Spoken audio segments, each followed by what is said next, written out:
네, 14번 문제 풀이 시작하겠습니다. 14번 문제는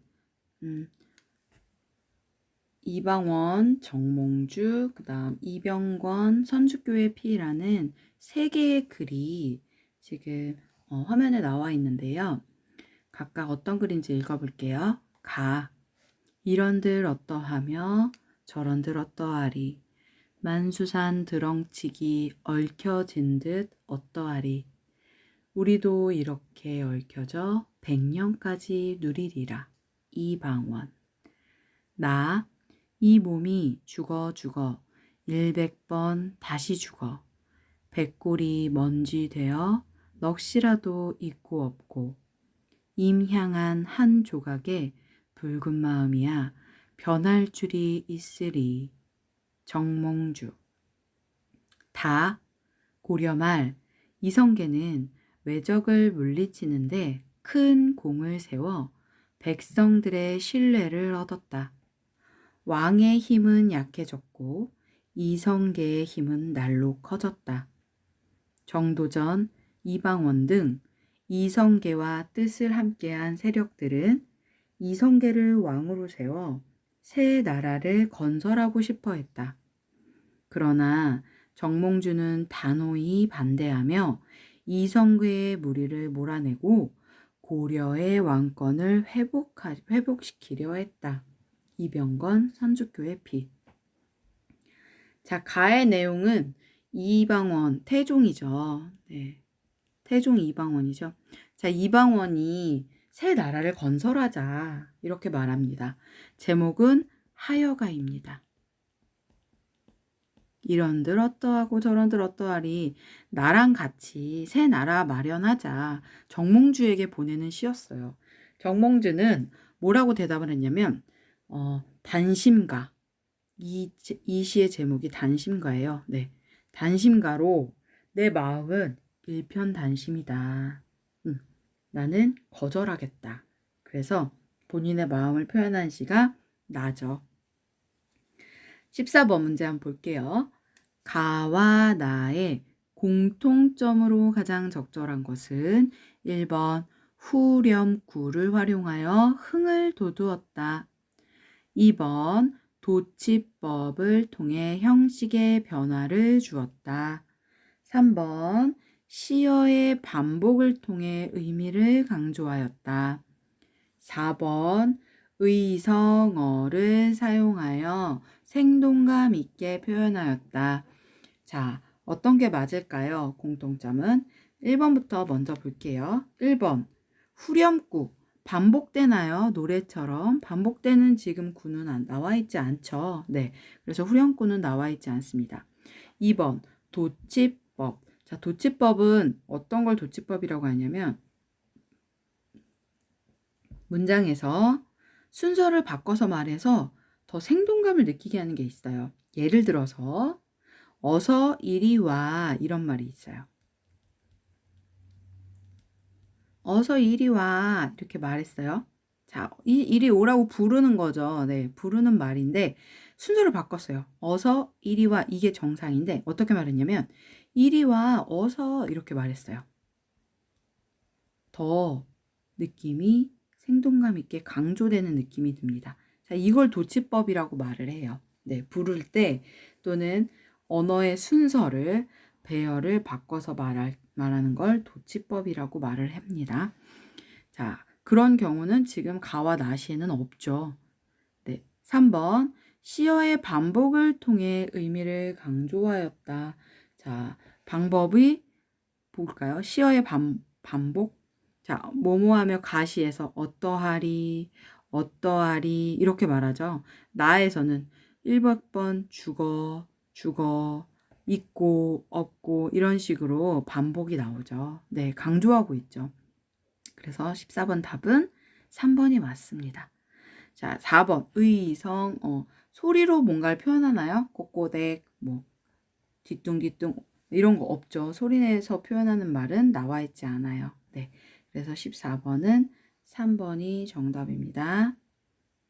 15번 다를 참고할 때 다의 내용을 참고할 때 가와 나의 창작 목적이 무엇인지 알 수 있을 것 같아요. 자, 가는 뭐라고 말하나요? 칭찬이다, 설득이다, 권유한다, 위협한다. 자, 가는 네, 설득하고 있죠. 나랑 같이 하자. 자, 나시 볼까요? 나시에서 정몽주는 뭐라고 대답하나요? 응원하고 있나요? 거절하나요? 동의하나요? 수락하고 있나요? 네, 거절하고 있습니다. 그래서 15번 답은 2번이 되겠습니다. 16번 문제. 니은으로 보아 기억과 관련이 깊은 대상. 니은. 정몽주는 단호히 반대하며 이성계의 무리를 몰아내고 고려의 왕권을 회복시키려 했다. 자, 니은으로 보아서 기억 볼까요? 임 향한 한 조각의 붉은 마음. 여기서 말하는 임은 정몽주가 향하는 임은 누구일까요? 1번 임금, 2번 신하, 3번 부모, 4번 형제.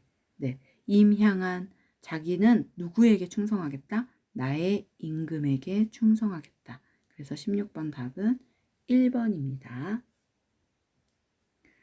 자, 17번에서 19번은 하근찬 작가의 순환 이대라는 글입니다. 자, 글을 먼저 볼게요.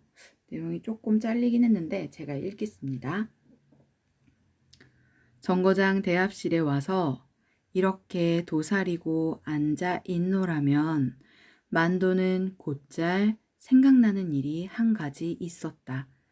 그 일이 머리에 떠오르면 등골을 찬 기운이 쫙 스쳐 내려가는 것이었다.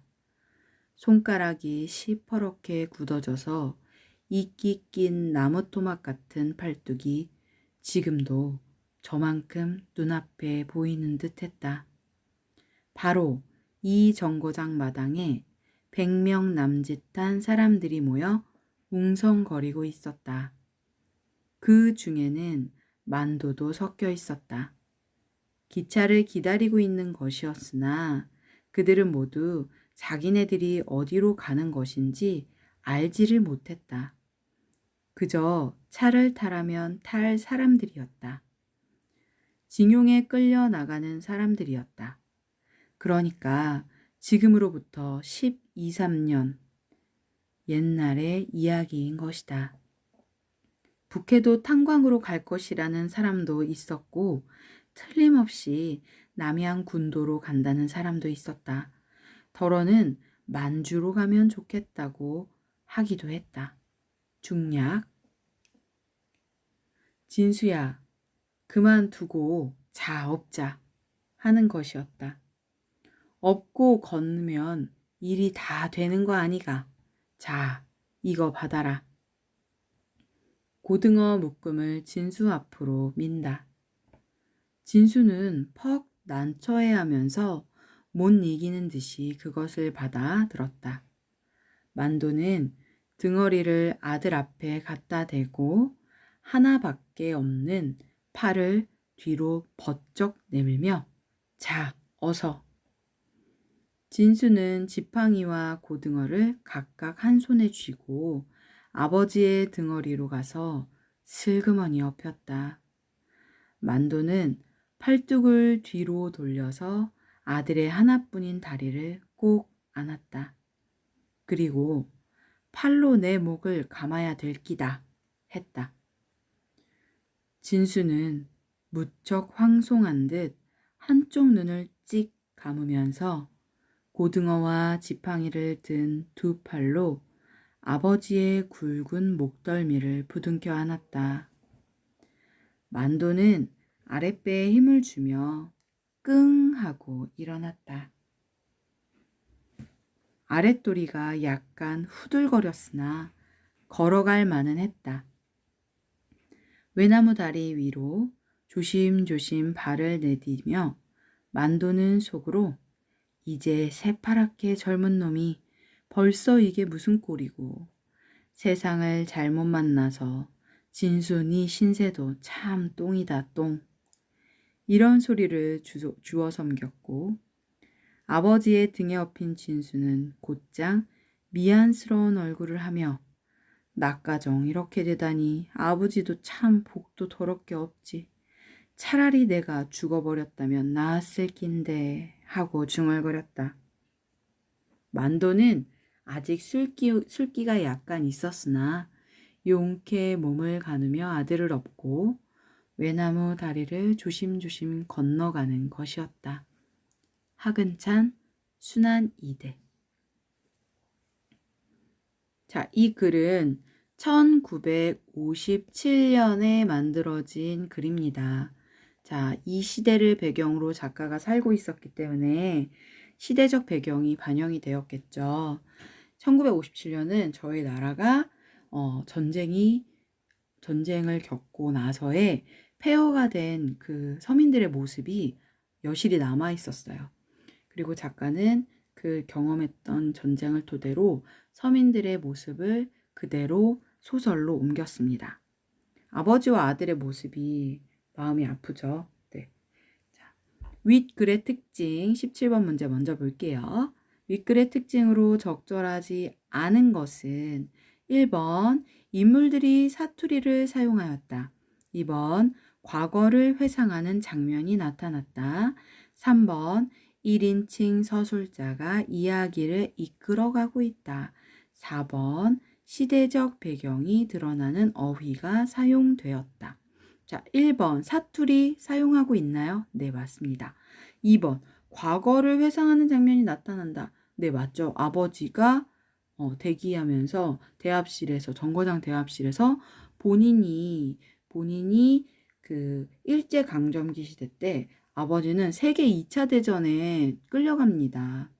네, 일본이 일으킨 2차 대전에 끌려가는 자기의 모습이죠. 네, 세계 2차 대전에서 자기는 팔 한쪽을 잃고 아들은 6.25 전쟁에서 다리 한쪽을 잃습니다. 그래서 이 시대적 배경이 과거를 회상하고 다시 현실로 돌아오는 구조죠.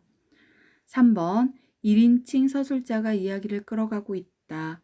네, 1인칭 서술자라면 나는 내가 주인공이에요. 그런데 여기서 작가가 마치 구경하는 것처럼 이야기를 끌어갑니다.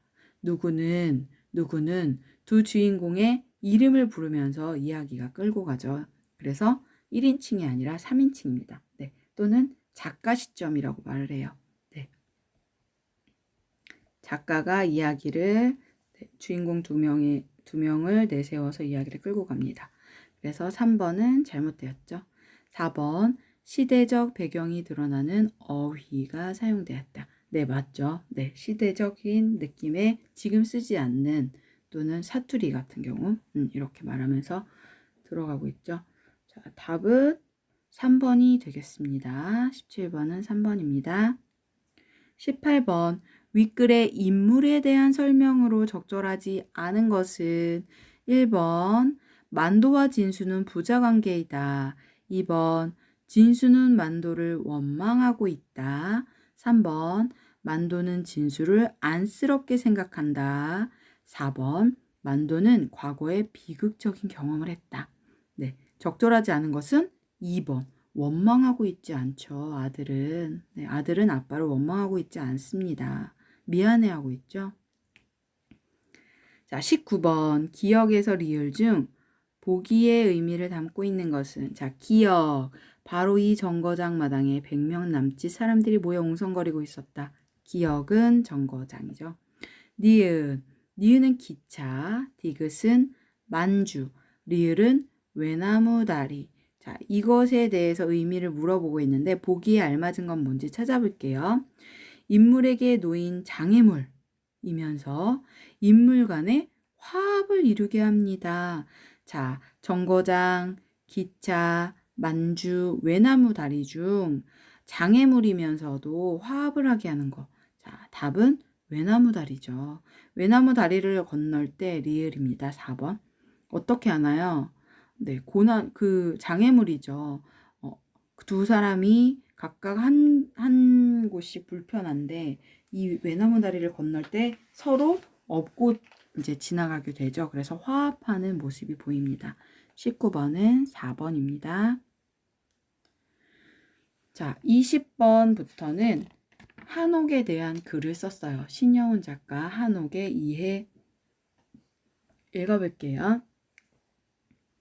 우리나라에 들어온 양옥은 대체로 벽돌이나 콘크리트를 주재료로 하고 의자 생활에 알맞게 되어 있는데 한옥은 나무와 흙을 주재료로 하고 바닥에 앉아서 사는 생활에 편하게 되어 있다.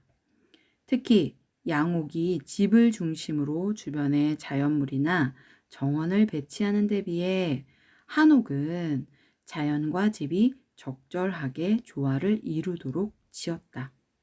중략. 이러한 특징을 지닌 한옥의 장점은 무엇보다도 자연 친화적이라는 점이다. 예컨대 현대 건축에서 자주 문제가 되는 환경 파괴가 한옥에는 거의 없다. 한옥은 짓는 터전을 훼손하지 않으며 터가 생긴 대로 약간만 손질하면 집을 지을 수 있기 때문이다. 또한 한옥을 짓는 데 사용되는 천연 건축자재는 공해를 일으키지 않는다. 아토피성 피부염 등의 현대 질병에 한옥이 좋은 이유가 여기에 있다. 재활용이 가능한 것도 한옥의 장점이다. 예를 들어 수명이 다한 집을 헐어내어 자재를 폐기하면 흙이나 거름이 되고 뗄나무 등으로 다시 쓸 수도 있다. 오랜 세월에 걸쳐 발전해온 한옥은 20세기 들어 생활 양식이 급속하게 바뀌면서 많이 사라지게 되었다. 하지만 최근 들어 한옥의 장점을 재발견하면서 한옥에 대한 관심과 이해가 다시 높아지고 있다. 오늘날 한옥은 화장실을 집 안에 들이고 난방을 쉽게 하는 등 현대에 맞게 새롭게 발전하고 있다. 우리의 역사 문화를 담고 있는 한옥을 더욱 사랑하고 발전시켜야겠다. 신영훈 한옥의 이해. 자, 20번 문제 보겠습니다.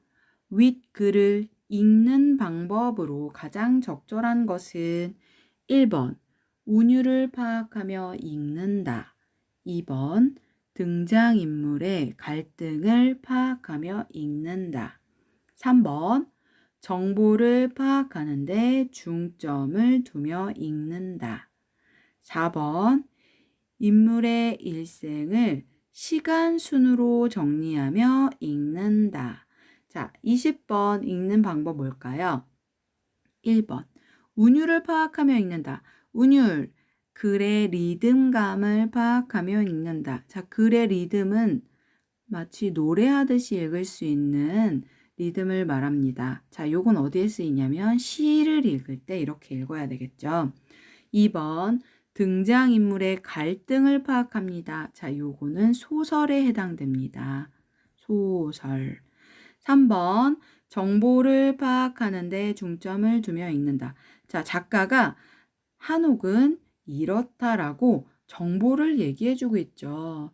이게 바로 이 글의 신영훈 작가 한옥의 이해에 대한 글과 맞죠. 그래서 3번이 답이 되겠습니다.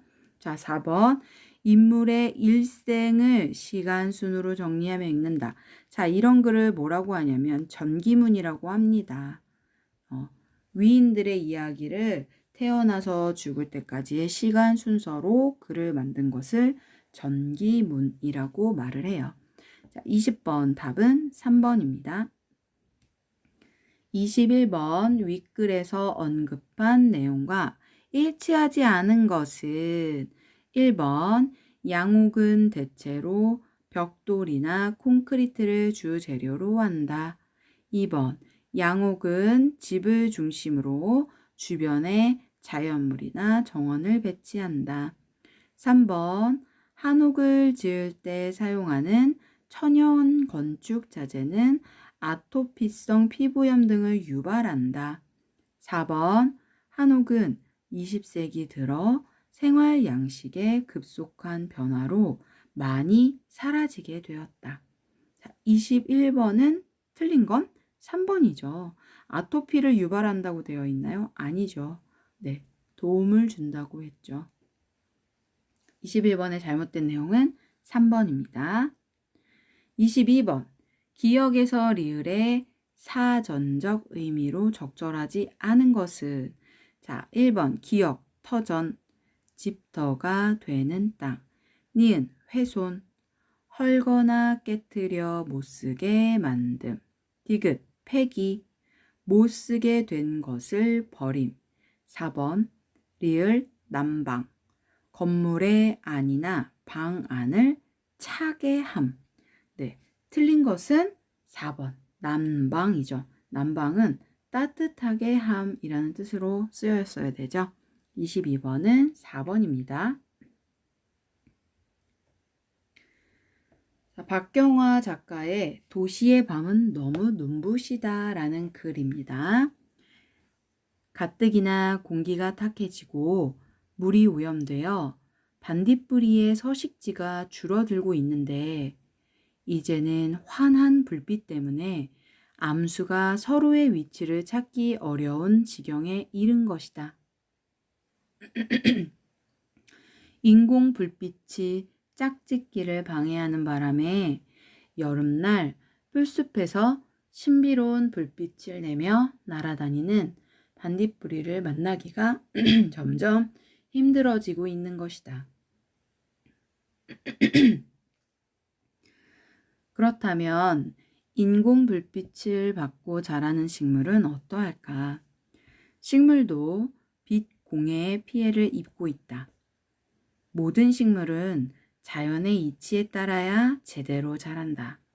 그런데 밤이 낮처럼 환해지면서 생태계의 질서가 파괴되어 식물이 돌연변이를 일으키고 결국 그 피해는 고스란히 인간에게 돌아오게 된다.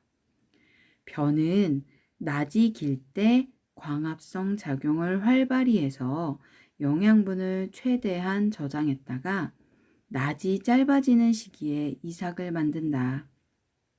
그런데 밤에도 계속 빛을 받으면 이삭이 제대로 여물지 못한다. 불빛에 민감한 들깨는 꽃을 피우지 못해 열매가 맺지 않고 계속 웃자라기만 한다. 빛에 가장 민감한 시금치는 보름달 밝기의 2배인 0.7럭스만 되어도 잘 자라지 않는다. 그만큼 식물은 알맞은 빛과 어둠이 중요하다. 사람도 빛 공해에 피해를 입고 있다. 우리나라의 도시에 사는 아이들은 시골에 사는 아이들보다 안과를 자주 찾는다. 세계적으로 유명한 과학 잡지 네이처에서는 밤에 항상 불을 켜놓고 자는 아이의 34%가 근시라는 조사 결과를 발표했다. 불빛 아래서는 잠드는 데 걸리는 시간인 수면 잠복기가 길어지고 뇌파도 불안정해진다. 이 때문에 도시의 눈부신 불빛은 아이들의 깊은 잠을 방해하고 있는 것이다. 박경화, 도시의 밤은 너무 눈부시다. 23번 문제 보겠습니다. 가에서 라의 서술상 특징으로 적절하지 않은 것은 가, 전문가의 의견을 인용하여 서술했다. 나, 묻고 답하는 형식으로 서술했다. 다, 이해를 돕기 위해 구체적 수치를 제시했다. 4번 라, 조사 결과를 활용하여 근거로 제시했다. 자, 23번 가에서 라의 서술적 특징으로 틀린 것. 1번 가 글을 보겠습니다. 전문가의 이야기가 나오나요? 여기선 네, 그냥 작가의 이야기로 문제를 얘기하고 있죠. 불빛이 너무 환해서 반딧불이가 생활하기에 힘들다. 요거에 대해 얘기하고 있습니다. 그래서 23번은 1번이 잘못되었죠. 자, 나의 경우 묻고 답하기. 자, 나의 볼까요? 어떠할까? 라고 물어봅니다. 그리고 밑으로는 대답을 썼어요. 다. 이해를 돕기 위해 구체적 수치 보이시나요? 보름달 밝기에 2배 이 정도로 수치를 나타내고 있죠. 라. 조사 결과. 어떤 조사냐? 네이처입니다. 과학 잡지 네이처에서는 라고 해서 근거를 제시하고 있죠. 23번에 잘못된 건 1번입니다. 자, 24번 다음 밑줄 친 단어 중 기억과 유사한 것. 기억 볼게요. 인공 불빛이 짝짓기를 방해하는 바람에 여름날 풀숲에서 신비로운 불빛을 내며 날아다니는 반딧불이를 만나기가 점점 힘들어지고 있다. 자, 이 바람은 진짜로 부는 바람일까요? 네, 부는 바람이 아니죠. 이것 때문에 이것이 원인이 되어서 뒤에와 같은 결과가 나타났다라는 뜻으로 뭐뭐하는 바람에 이렇게 쓰였어요. 기억과 유사한 걸 찾아보겠습니다. 1번 바람이 불어서 날씨가 춥게 느껴졌다. 2번 어제는 눈이 오는 바람에 길이 미끄러웠다. 3번 올해는 시험에 합격한 것이 나의 바람이다.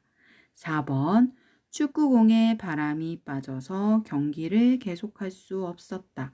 자, 여기서 말하는 바람 어떤 걸까요? 2번이 맞겠죠.